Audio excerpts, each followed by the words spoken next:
So we've got three big things we're doing. One is we're working on growing each of our cities to scale.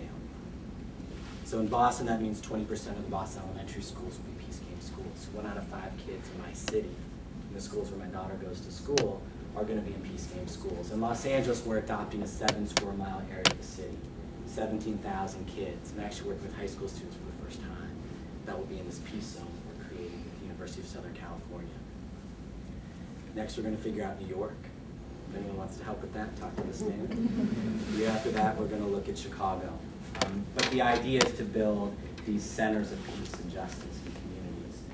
The second thing that we're working on is a website called teachpeace.net, which is to put all of our information in a searchable database. So you're a 4th grade teacher in Pasadena and you're concerned about bullies, you could go online and type 4th grade bullies literacy, and lessons would pop out that you could turn around and use the next day.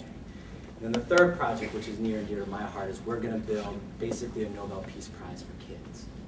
So a national search for young people who are transforming their communities and lifting those stories up into the media, so that when you're driving down 95 or you're watching Channel 2 or you're on the subway, there's going to be a story about a 15-year-old from Cambria Heights who brought together the Haitian and the Cape Verdean gang members to have a peace treaty,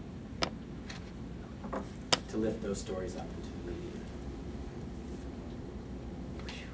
We've got a lot of work to do. The last thing I want to say, which is really the reason I'm here, is because I would not be here if it wasn't for economic reality.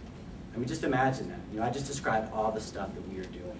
That stuff would not exist if it wasn't for the Foundation.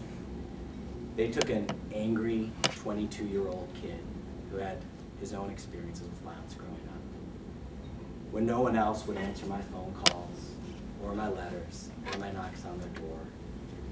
And they had the audacity to say, we have faith in what you can do. I mean, just imagine that. I mean, what other organization is helping feed the organizations that are going to change the world? Right? We didn't have a business plan. We didn't have a staff. They didn't have a box. And they didn't say, we know you can do it. They didn't say, well, the return on investment will be 8.5, whatever. Because you don't measure faith. I mean, I know you have to if you're in a report. You don't measure faith. So when every other place,